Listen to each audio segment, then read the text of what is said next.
Live. You guys just missed my last one. It's something different. Why are you so afraid? I'll upload it later. So this one is to destroy this corrupt system, destroy the pyramid. And I'll explain it to you in a bit. Right now, I just want to go ahead and let this out. Share. I just pretty much posted on Gab, which goes down to Twitter, etc., etc. Okay. So this one is about to destroy this corrupt system, destroy the pyramid, and no matter what it is, it's the pyramid model. Basically, you start at the bottom. Maybe you start a little bit higher, depending on how you're born with your wealth from your family. No one gets to choose, so it's not your fault if you're in a family of good standing or good monetary background. What matters is where you want to be. Whether you want to go up to the top, whether you want to stay at the bottom with everyone else. So let's take a look at it from the perspective of, heck, independent media, right? Or not even independent media. Let me describe the mainstream media model. Okay. So you've got people at the top who broadcast all over the world, but let's just say all over the United States. Big ones like CNN, MSNBC, Fox News, etc.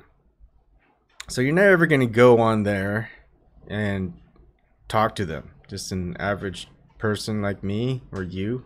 You're not going to ask them questions. They're not going to have you on to talk about anything. You're not an expert. You're not someone that they think is worthy, newsworthy. Hi, Kelly. How's it going?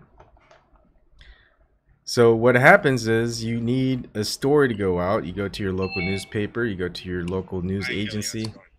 Kelly, can you? Sorry. I did it. Sorry. Okay, it's It's all been right. a while.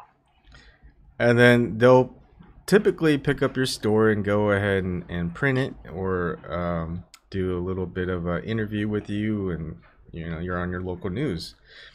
If it's big enough, and sometimes if it's important enough, typically the county or the state will go, or university will pick up the story and go on with it. But if it doesn't fit their agenda, they're not, and especially they're not going to do it if it doesn't fit agenda in the United States level, nationwide level. And uh, and it's also repeated in our little area. I mean, it's nice to have certain people who will come on because, of course, they realize, hey, they're not going to be interviewed by Rachel Maddow or whoever's the Fox News anchor or anyone else to talk about how bad things are in the country. You're going to have a following. They're going to have people who have 100,000, a million views on YouTube or subscribers. They might have them on. They're not going to have us on. Heck, even the people with 100,000 subscribers aren't going to want us talking with them or them coming on here. It's just not worth their time. It's not going to do anything, at least in that pyramid model like I'm talking about. So basically, everyone looks above them and asks, hey, can I get this said or done, whatever? And most likely they're not going to look, it's kind of like a chain of command. They're not going to look down to you and say, hey, talk with the person right below me. How about you get up to like 100,000 views before coming up to me who has like 500,000 views. They're gonna, go up that little pyramid, make yourself. I'm gonna mute you a little bit. ALS, there's some feedback. Hello. Hi, Okay. Amos. Yeah, he'll figure it out. Anyways, it's that model. It's there with business. It's there with economy. It's there with housing. You know, they told you back in the 80s and 90s the trickle down economics. Yeah, it trickles down, but all of it goes up, and then they let it back down just little bits at a time. Um, eh, all right, I'm talking too much. Come on. No, it's good to hear you do the talking, Ebon. Just a lot on my mind lately, and it's we can't operate that way because not everyone's gonna do what we're doing. No one's doing what we're doing. Kelly, you do what we do. I mean, you haven't done it lately, but you also travel too. Yeah, I've had to take a little bit of a break, Yeah, and but I will be tomorrow night, actually. We'll be okay, on. cool. I know I don't go on too often, but I try to stop by every once in a while. Well, the troll thing made it a little more difficult, so we can't just post the link. Or Yeah. I'm not going to, Okay. at least for a while. We'll see what happens. I mean, I want to leave it open to anybody, but we can't have that. It just ruins it. So Wow. anyway, I'll send the link if fine. you want to come.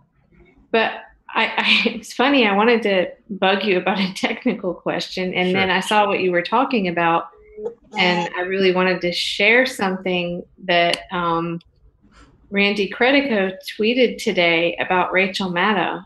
And I don't know if you remember, I know I've brought it up at least 2 or 3 times about how, the indie media, like the concern, like what stops the next one from selling out, right? Mm-hmm. And I always use the example of Rachel Maddow on Air America, and I usually post, I've tweeted it many times. It's a link on YouTube from I think it's 2005 or 2006.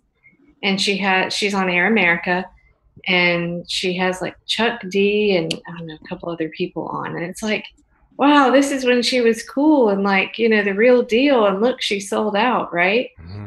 And hold on, I'm going to find this tweet that Randy tweeted. Sorry, I should have had it pulled up. It was about her basically saying everyone at Air America knew that she was always just about the fame and climbing the ladder.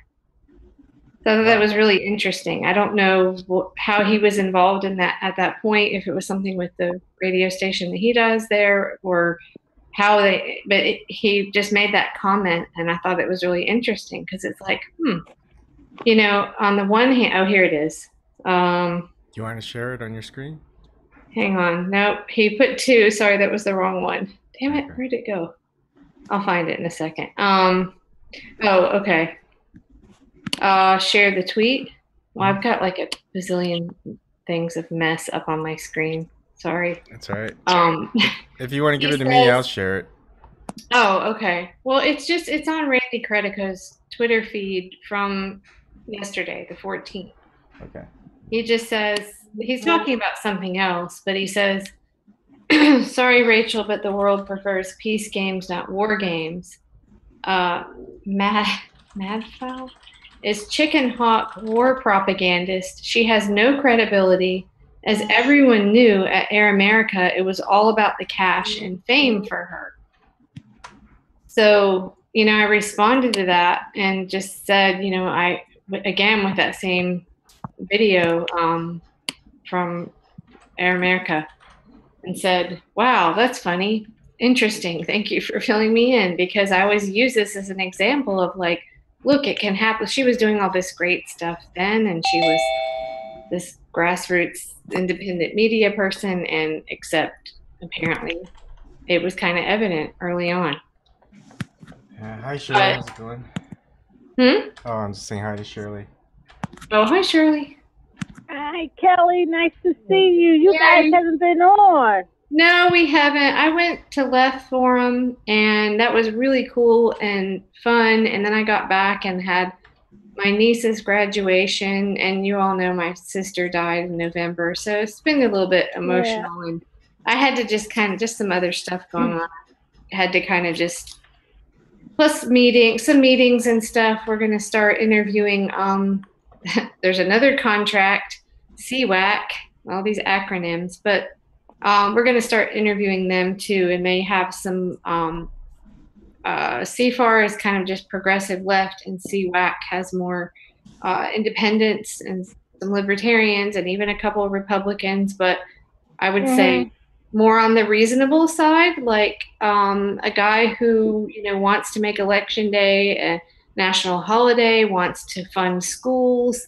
I mean, he's running as a Republican, but he's not a like Ted Cruz kind of Republican. And one of the things that drives me nuts about going to these forums, and I love them, Unrig was kind of disappointing, but there's always something good out of it. But one of the things that drives me crazy is just being in that bubble. And I feel like it's just that left bubble.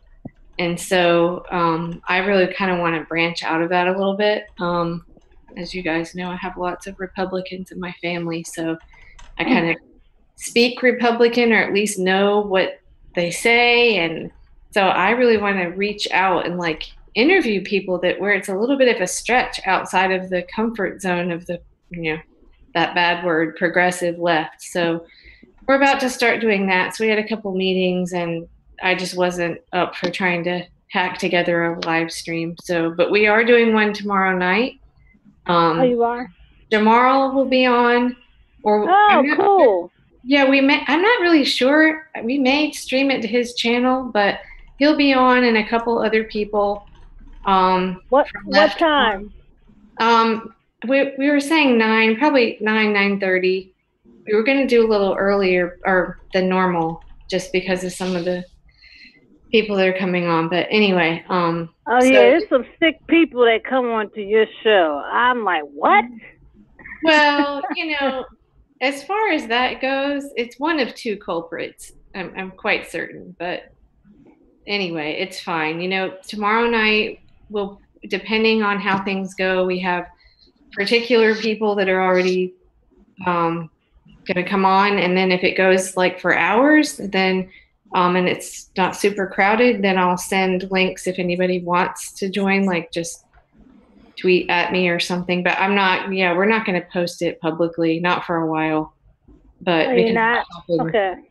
Yeah, because we did a online town hall for Bill Cimbrello, and it basically got destroyed by the Mario, whatever. We think it's one person doing like 4 different. They come on. They did it to James too. So anyway, where is James? I don't know. You guys seen him lately? He's had computer issues. Oh. He's still. And what you were saying about Rachel Maddow? I'm gonna tell you how she got started on TV. Keith Olbermann. Keith Olbermann used to invite her as an analyst. Then he let her host his show when he was on vacation. Right. Then after that, they let Keith Olbermann go. She has never spoke to Keith Olbermann again. Because the way they let him go, because he was very outspoken. I don't know what's wrong with him now. He lost his mind now, but back then, he was very vocal about what was going on. Did you hear what I said about Randy Credico's tweet about her, though? Yeah, I heard it. I didn't know she was really like that. I think it's interesting because, I mean, you know, it's a big debate. Like, okay, obviously the system is corrupt, so it's going to be really rare, the person, that whether it's in indie media going to possibly, you know, sell out if they were offered, you know, like TYT did, that kind of thing. We can say, is it the system, or, you know, do we expect people to just have that much integrity that they're going to stand up against it and not fall prey to that? And I think that it's just really unrealistic. I'm coming around to, you know, thinking like not many people are going to be able to say no to, oh, here, we're going to give you $1 million to do this show. How many people are going to say no to that? So, well, I think we can hold people to a standard of not selling out and put pressure on them to not do that. If we don't fix the broken system that's in place in the first place, then I don't see how it changes. And it just makes me think of that lady at the Unrig, the city ethics person, Carla Miller, because she was so good at explaining that. Like, you just can't put it on the individual. because it's the whole system. So anyway. Hi, Elias Drift. Hey, Alice. I guess. Huh? Hello. So, Ebon, how is Nebraska? It's fine. It's hot. It's gotten to 100 a couple of times. I think today it was 102. It's not humid though, is it? In this basement, it is. Sometimes it gets humid out there. Yeah. Okay, but overall, it's more dry though, right? Yeah, it's pretty dry. A lot of storms. I thought the town was like 50,000 people. I was wrong. It's 22,000 population. Wow. I mean, people seem nice. I haven't really had. I mean, I get a lot of looks because I'm probably one of like 10 Asian people that live in this town. Just put on a straw hat. You'll be yeah. I did get mistaken for a Mexican, or at least a Hispanic person was talking Spanish to me. Because, you know, a lot of them have ponytails and stuff, and then realized I was like... Oh my God. He was like, oh, sorry. That is so bad, but do you know how common that is, like in the deep south? I mean, where they just don't see people from other places. Yeah. So, yeah. And then the first time I was here eating at Burger King, is one of the Hispanic people here was like, are you Korean? And I'm like, yeah. North Korean? Like, I started laughing. No. But I don't know what it's like over those borders, man. Yeah. Have you seen Dennis Rodman lately? I have not seen Dennis Rodman lately. He's asking me in person. Yeah. Since you're from North Korea. Yeah. You know. He says I'm a great friend. I'm a friend for life. Yeah, but you know, it's funny to see that all back in the news, because I'm repeating stories. You probably don't remember. So the whole thing with Dennis Rodman, and when the Harlem Globetrotters went over there the first time, which was a Vice episode, which I do not promote Vice anymore. No. Talking about sellouts again. Yeah, exactly. They're bad. I know my daughter retweeted or posted on Facebook something from Vice, and it was about Beto O'Rourke. I jumped on her. I was like, no, just because he was in a punk band, no, delete that right now. And she did. But no, anyway, the Vice episode was, they showed where Dennis Rodman and one of the Vice, I can't remember who it was, the correspondent, and then the Harlem Globetrotters went over to North Korea. And what was so odd to me, it was the first time that I really saw like how CNN and news media was shaping my own thinking, and it was the first time I recognized that, because I remember seeing on CNN, they were showing some clips of Dennis Rodman, like sitting in the booth thing with Kim Jong-un watching basketball. And they were like, oh my God, he's a traitor. And all this, what the hell is he doing? He's lost his mind. And it was just, that was how they were framing it.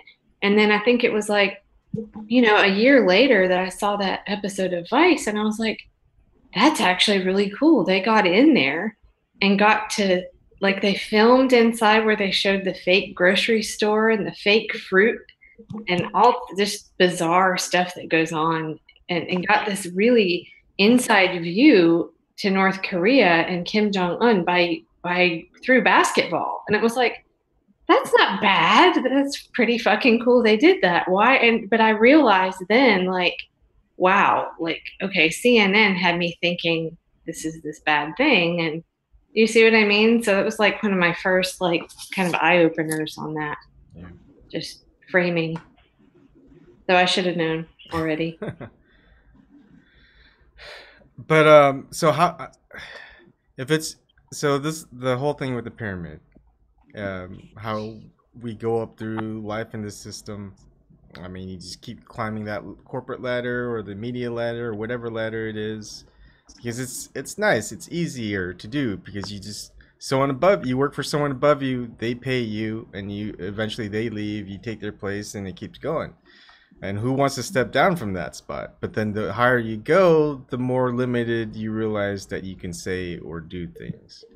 Mm. Like, imagine if you were a VP of some company. They're not going to want you coming on something like this and I talking get about... fired really fast. Exactly.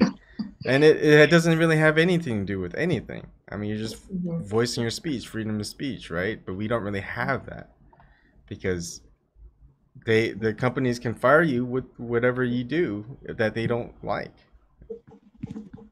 Yeah, it's really interesting. I mean, I'm pretty sure it doesn't have to do with this, but Michael worked for Cisco for 13 years, survived many rounds of layoffs, and he was laid off after all those years in August of 2016.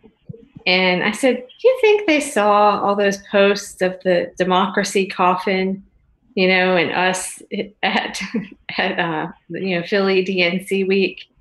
I mean, I don't think so, but it did kind of cross my mind, like, if they wanted to check up a boss, check up on his employee, like, holy shit, he's this radical lefty, Yeah.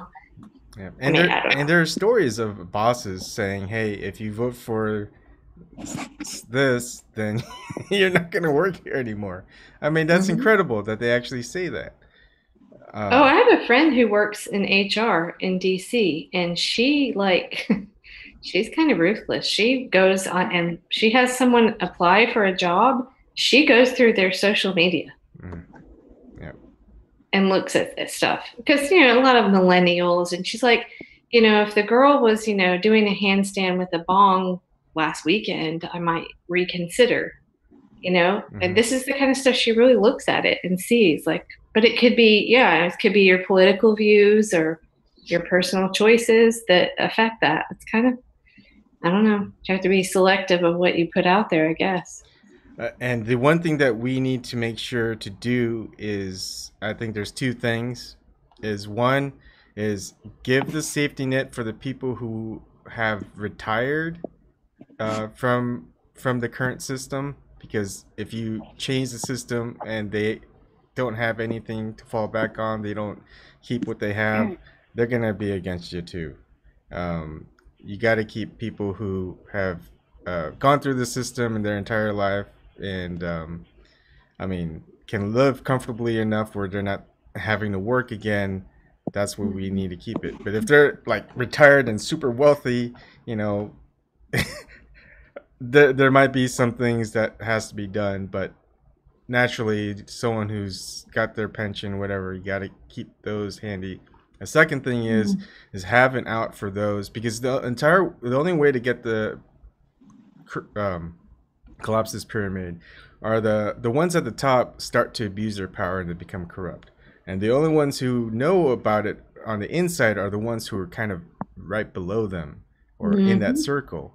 So they might have done corrupt things, as long as they own up to it and expose it to the world, protect them. They don't go to prison. They don't get it's the same thing that you see in the TV, in the movies, where the FBI are saying, hey, you tell us who the head honcho is, what they did, testify, you won't have to serve a prison term or anything like that.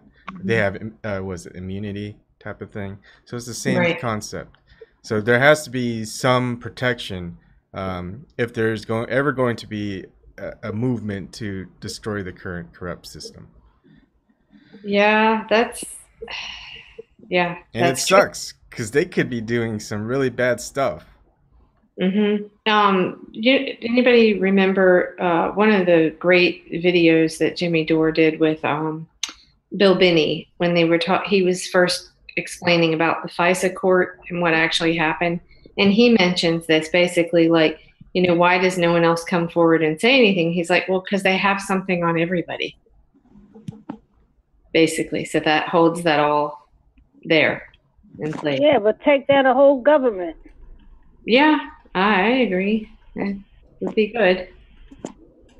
But I don't know. We've been waiting for how many years now? Going, okay, it's gonna fall, Yeah, well, it's also been hard to find other people with similar mindsets. I mean, right now with the internet technology, the algorithms still separate us to some degree, but we eventually find each other by chance, or something slips. Or it's just like how movies tend to do good, just word of mouth. They like have only 1 or 2 trailers aired, and like, how do they make like $100 million off of like a $50,000 budget? So eventually we find each other. Eventually what we got to do is start uniting, find that common ground, not start having this divisiveness, the anger, the hate, the manipulations, upmanship type of thing, or like, hey, you know, I have like 868 followers, Kelly. You only have 70, so you know, I don't know. I'm not gonna invite you on to talk. You know how ridiculous that is, right? So I know. It's funny you say that, because in one of our meetings recently, it was with hang on, let me put this on. With John Rachel, you know, the CFAR guy, and I just kind of made a joke, like, we're going to keep doing these panels, and nobody really watches them, but oh well. they'll eventually, people will eventually find them. I really, that's not ever why I've done this. I mean, of course, you know, it's great if we get more views, and I mean, we've had a couple hundred here and there. You know, we were doing that on Real Progressives. They had like 1,000 people, but we had people in the chat going, "Screw you, you're not talking about MMT." So that wasn't really worth it. Anyway, I just said I don't really care. Like, if we do the right thing and we're showing that the candidates that sign these contracts mean business, they want to represent the people, they're real, they're legitimate. It might take, I mean, I kind of knew 2018, it wasn't, I'd hoped we'd have a little bit more victories, but I think it's going to take longer for people to catch on, because we've seen, you know, Justice Democrats kind of fell. All these organizations, right? I mean, I don't even know all the details, but about their funding and how Kyle Kulinski sort of removed himself from that. You guys, surely somebody probably knows more than I do. But, you know, all these groups, people become suspicious of them because of their funding. Well, we have no money and we're not doing it for any other reason other than to just show these candidates are the real deal. And that's been really cool, talking to these people like Brian Witt in California and Bill Sombrello. I mean, they all kind of want the same thing, you know, and they're great people. And I just know if we can ever get them elected, this country will change. Now, I'm going to give you an example. Lisa McCormick, who I actually got to meet, they came into New York when I was there, but she was a little known candidate in New Jersey. I mean, running against Bob Menendez. And her husband, now he has done like campaign stuff before, so he did have a pretty good, like, I don't know, emailing and ways of reaching people. But still, she was, you know, total media blackout, except for the piddly kind of online town halls that we did for her and stuff like that. And she signed CFAR and CWAC. But do you know she got 38% of the vote? She got 158,000 votes in the primary in New Jersey with $5,000 and like no money. Yeah. That's fucking impressive. Like, to me, there's a future in, if we keep going with this, people will know. And eventually, I think, I don't know, either that or I leave the country in 2020. Yeah, but the Democrats were still under their old tricks while he was on trial. They said, if he beat this, we're gonna support him. And they did. Menendez, he's crooked. Oh, he's very crooked. So that she had that going for her too. I mean, he was very unpopular, and so a lot of people didn't like him. But my point is just that she really had nothing, none of those tools that they say you have to win.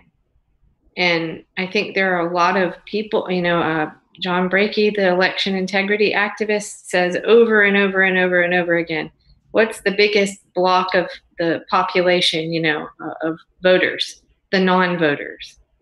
And those are the people that don't vote. You know, he said in large part they think it doesn't matter. It's not going to make a difference. They're tuned out. Well, those are the voters you could reach with candidates like this. So I don't know. I think there's potential, but Yeah, well, you have to have a message for voters to want to go vote for you. You really have to have a message. Right. The other thing is they'll always co-opt your message, and they have a bigger platform to yell it louder. Yeah, for Yeah. now. But I mean, more and more people, I know there are still far too many people brainwashed by mainstream media. But there are people, I think, that are waking up every day to the fact that they're not being told, the real news on the news. And these candidates are getting the same treatment that Bernie did, the blackout treatment. So I don't know. Maybe I'm just. No, it's good. I mean, I think we have to keep trying. And the thing is, what's great with the way we do it, where we let people in, just average people, especially those that don't troll, just disrupt the conversation, is, for example, Dr. Shiva came on twice for an interview, and there's a couple others. He still might have a shot against Elizabeth Warren, and all it takes is a win for him. And if he comes on again to talk with us, that shows the type of character that he's not above this elitism type of process, that he's not going to go in that pyramid, up that pyramid and just stay up there. Hopefully. You never know when they get elected, but still. That's another piece of this whole thing we have to tackle, but I think we have to, I'm hoping to get this lady, Carla Miller, to come on and talk at some point, because she explains it so much better. But we have to get people together to actually change that system, not just go send people in to be eaten by the machine over and over again, because how many are really going to stand up? Yeah. And Mark Crispin Miller, I invited him. He said yes, but I haven't gotten a word back, because I was trying to get Vivian Kubrick on too with him if he came on. It's hard to reach her. She doesn't respond back. Who knows? But I mean, when you have people like him and others out there that see our little diddly thing that we're doing, I mean, it speaks loads about their character and where they're at. I mean, I agree. Keep doing it. So we're kind of like the, if you're okay enough to come on our show, then you're probably okay character-wise. You're not looking. Well, it might depend on what you're talking about at the time. True. But obviously not. I mean, what? Obviously not certain topics that we usually go down towards. Yeah, well, I mean, I think it's interesting.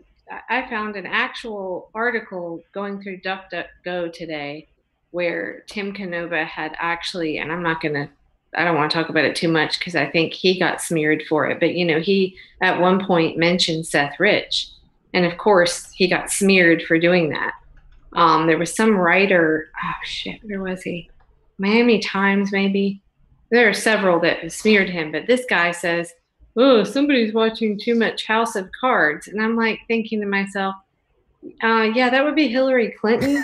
I remember her going on Colbert's show, who I cannot stand anymore, but I remember her going on there, and she said that she and Bill binge watched that show, House of Cards. Yeah. But anyway, you get smeared if you say anything that is considered, whatever, not the norm. So I would say, depending on what the topic is, they may or may not come on. Yeah. If you're doing an online town hall, they might. Yeah. I mean, and I've been liking this. I've only gotten to read a little bit so far. It's Conspiracy Theory in America by Lance DeHaven Smith. I mean, the editor, of course, was Mark Crispin Miller. He actually mentioned it during the Unity. Okay. And it's funny because, I mean, it's great. Even the introduction is, like, people in mainstream media will say, hey, that's conspiracy theory. Even if it has no basis, we're already lumped into, oh, don't even listen to them. So when they actually say it, I'm like, oh, I got to go find this person because this person probably has something good to say and probably did their research. Because no one wants to be lumped in as a conspiracy theorist in the world, because they're going to be, like 80% of the population can say, oh, that guy's loon. Right. without even Yep. listening to what you have to say. And then, but the thing is, people don't have that same mentality when the government has these conspiracy theories like this Russia Gate thing, right? When they do Yeah. it, it's okay. It's Well, I think it's too scary for a lot of people to actually think about the fact that that may be true, that the government is lying to them and that our elections aren't real and that the media is, you also know, lying. I mean, I yeah, think that's just really scary to a lot of people. They don't want to see it. yeah. I think fear Yep. is a big thing. They don't want their life turned upside down. Yep. Um, Yep. Once you pull back the curtain, you can't put it back. yeah, that is true. You end up Man. moving to Columbus, Nebraska, and Now, what is it like? I mean, I think I know, but what is it like politically? Are you like just hearing when you're out, like hearing people talking? It must be just so drastically different from Boston, right? I would assume so. I don't really hear a lot of You political haven't left the base. conversations. No, I'm just kidding. Well, yeah, I mean, I really haven't. I've been actually fixing up the house part Okay. time, or most of my time. Yeah. Taking care of the kids when they don't have daycare. Mm-hmm. So that takes up a lot of time, or taking doctor's appointments, whatever. And then I've been starting my own stuff last week. It's been slow going, but hopefully I'll pick up, do less stuff. But I don't know. I still got to You clear mean out a lot of IT work? my own. So a couple programs. Oh, okay. Yeah. So Cool. I want to reveal one where it's just kind of a sandbox where people can just see it, but then you know, start piecing things together, and then have people start using it, go through like a beta period, and then if a lot of people join, a lot of people like it, find a way to monetize it, so I at least have some revenue and keep creating things like that. Yeah, so how would you face that? Let's say that I think you've talked about this before. Let's say you create something that's just amazing and someone comes along and wants to buy it from you for millions of dollars. Nope. I think we talked about this with Yeah. the brew, Wicked Weed. That's what it was. Yeah. Because the Wicked Weed in Asheville sold out to like Anheuser-Busch. And Asheville, people actually stopped going. Like Yeah. it was I mean, would you really be able to? I think my plan is to release the source code so people can actually rebuild it if they wanted to, or at least maybe not the full thing, but at least the main parts. So all the other stuff they can figure it out. So there should be hundreds of sites like mine that people can create and host, and I don't have to host it. That as long as it's there, they can join. But maybe let if they want it, you know. Hi Stevie. Maybe they just say, hey, this is the creator of it. Please donate if you like it, because I'm able to host it and also get paid for hosting it. That means I don't have to pay overhead for it. So Right. So but could you turn down millions of dollars? I mean, really? I've turned down hundreds of thousands of dollars. Yeah, it's a little different if it my were work. I guess what I'm getting at is I think it's kind of my realization through the seminar I went through at Unrig. You know, always thinking like, well, people should just stand up to it and not say no, but really it's the system, not the person. But I think you could still because you took the money, it would depend on what you would continue to do. It doesn't necessarily make you terrible. Like that's the system, that's the way it is.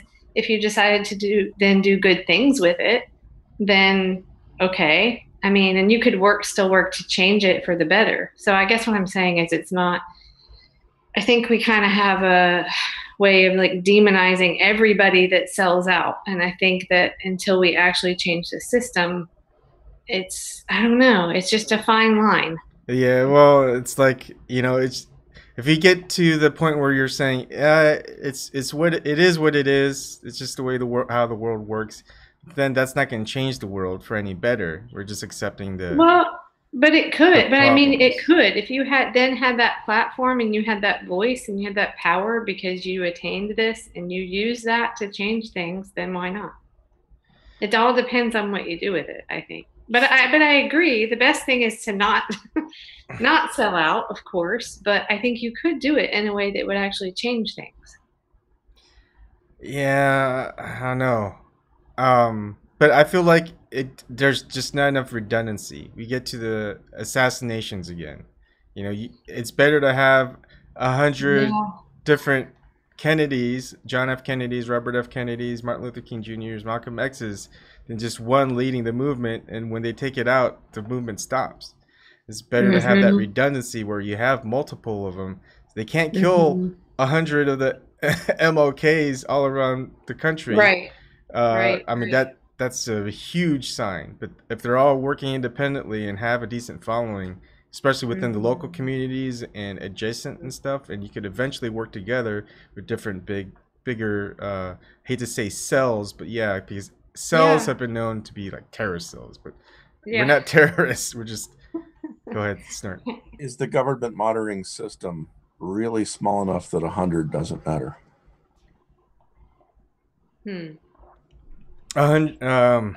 100,000? I don't know. I think they could handle it. Yeah, but it definitely will. In the realm of conspiracy theories, 100 of them all just getting shot by just random lone gunmen. 100 people get sick every year. Sick or hang themselves or sick, hang themselves. Cancer is rampant. It's pretty easy to induce. Yeah, you told me that too, Snort. Well, it's people. We're gonna have to try. I mean, we're all, like I said in the previous video, we're all gonna die sometime. So what are we gonna do? Until then, I mean, they're gonna kill us one way or another. They're gonna slowly kill us. War of attrition, or they're gonna assassinate us if we do actually make these changes. We're in dangerous territory. I mean, we're small now, so we're not a threat, so we're not in too much danger. No, I'm sure I told you this last time I was on, and I'm not gonna name drop too much, but I think I did tell you that because I had some pictures. I got a picture with Ray McGovern and a couple people, but it was just so funny when I went up to him and I thanked him for what he was doing. You know, he's just the sweetest guy, and I said, "Do you mind if I get a picture?" And he waited until after I clicked the picture, and then he said, "Now the FBI is following you." You know, before I even posted it anywhere, it's just in my phone, right? But it was kind of funny, but I also thought, well, the contacts I've had now and the places I go and stuff, probably, I mean, if you watch the Snowden movie, you see how they watch people like in this expanding circle. Let's all say hi to the FBI. Hi. Yeah. But what are we? I mean, what am I actually doing that's bad or illegal or anything like that? I mean, you know. No. But I think, you know, maybe 10,000 they wouldn't have the resources to go. But you know, even 1,000, I think the money they spend is just so drastic. I can't believe they don't have the money to track. Well, especially if they track by metadata, where they're looking to see, okay, who was in the area, who was, you know, had a cell phone call to that person. They start building likelihoods, at least to who to look for and who to watch. Yeah, I mean, and I think another thing is, you know, you don't want to get too paranoid, but you do kind of always wonder. I was reading this thing about, you know, the infiltration in the activist movements. Like, well, you know, Nico House reported on it here in Chapel Hill about how people in the Bernie camp were not really in the Bernie camp. There were a handful that he uncovered stuff they had done, and they were clearly out to sabotage it. So, I mean, within any group, I mean, that's one of the things I really like about what I've been doing is it's really small. I mean, it's like John, Rachel, and Brian and I. That's it. And if we work with these other guys, well, we are with CWAC, it's 3-4 more people. It's so small. I think when you get into these big organizations, and I mean, my God, you can get lost in a Slack chat with I mean, for example, well, I'm not going to name names. Never mind. But these big groups, you don't know who could be purposefully trying to sabotage things. I think the only protection against that sabotage is to do things publicly, to actually work together publicly, plan publicly.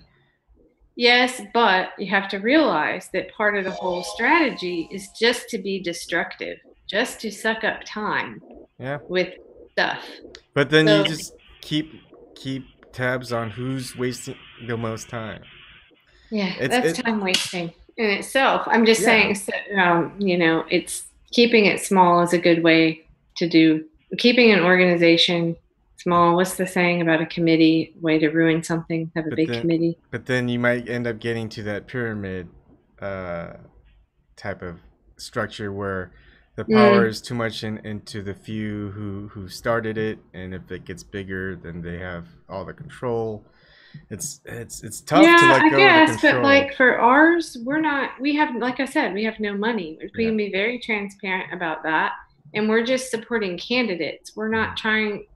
Like, actually, John Rachel really pushes back on even calling CFAR an organization. He's like, it's just a contract. It's a way for candidates to show voters that they're for these things. It's really has nothing to do with us as an organization. Yeah. So I think that's one way to do it. Is just kind of keep it like that. Yeah. Hey, Kelly, did you go to the Left Forum Russiagate seminar? I did. That was so cool. It was so full, and I had to stand by the door the whole time. But it was great.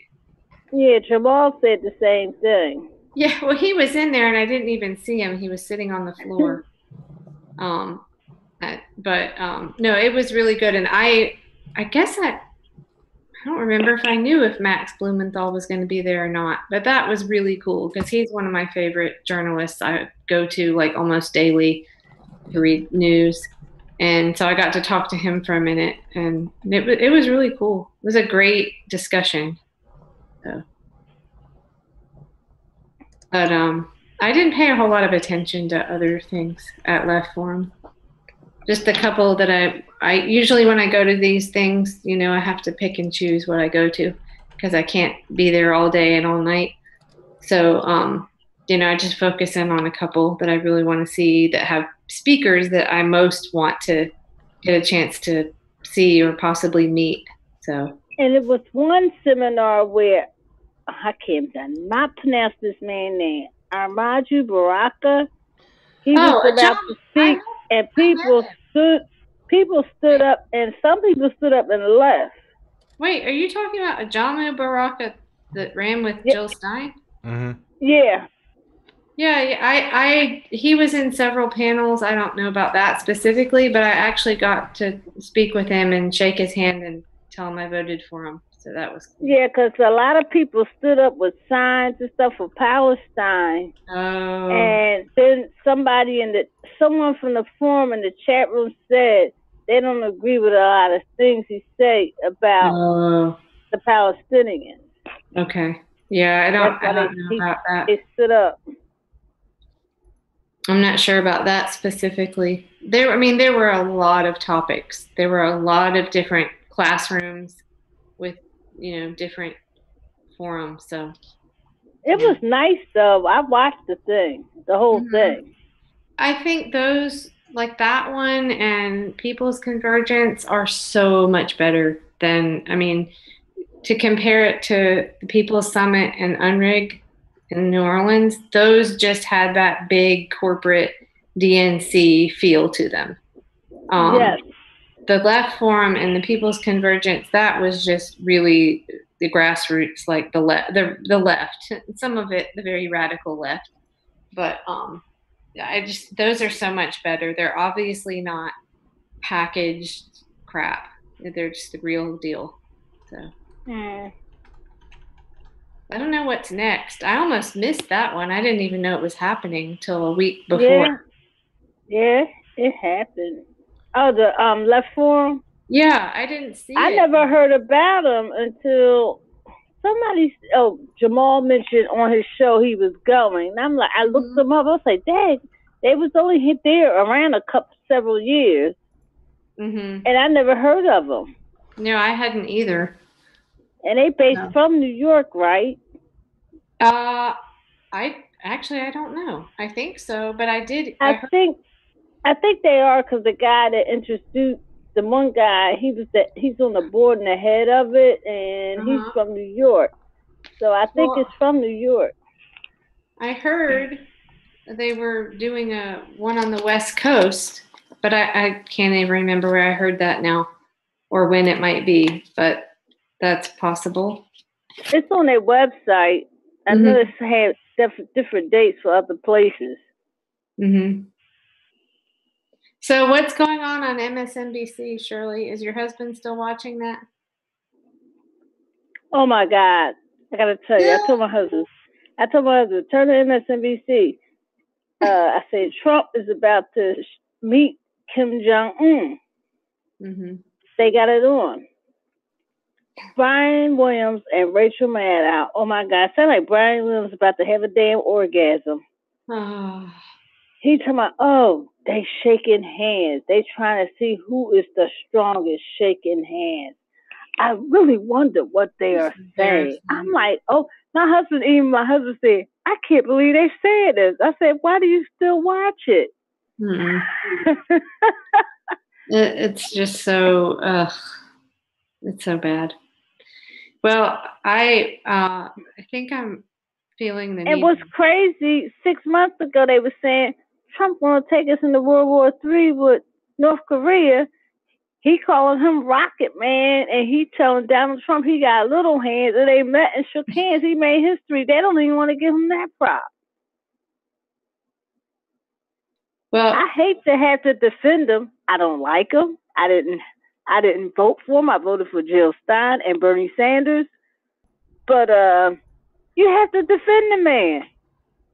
Well, and all they're doing is helping them to get reelected in 2020. All right, guys. There was a great thing. Sorry, I'm just gonna switch it to an open topic so we can start talking about different things. You were doing your pyramid thing, and I just. No, it's sorry, fine. Evan. It's fine. I mean, the discussion's out there. I think everyone's kind of on board. Yeah. It's just that's just how we got to get there. I mean, we just got to break the continuous cycle, and that's how they want things. They just want us to repeat the cycle. That's how the system works. You can't exist outside the system because you can't. You don't have the power. You don't have the money. You don't have the backing. I mean, you can't exist outside the system. It's almost impossible. But you know what the Democrats are wishing for now? For him to have an economic crash, so that be able to help them win in 2020. Yeah. Oh, that's going to happen no matter what. Right. Yeah. And the system's set up to have crashes. That's how the rich keep getting richer. And the poor end up losing whatever properties that they have, whatever ownerships that they have, whatever stock that they have, whatever savings that they have. And then it's harder to fight the system. And you know what? We're going to, you know how we have that, they have that statistic where, was it 10 families have more wealth than half the world population combined, bottom half? It's gonna keep getting worse. And people are like, as long as I keep getting mine, I don't care. Anyways. Yeah, if you're in that place, it's easy to do that. Yeah. Especially if you've never been in the other place.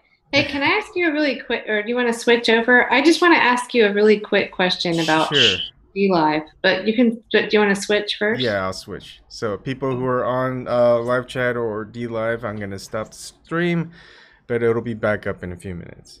All right, you guys can stay here. Oh, okay. I won't be able to hear you, so you'll just be seeing me working in the background. We're not broadcasting this part then, right?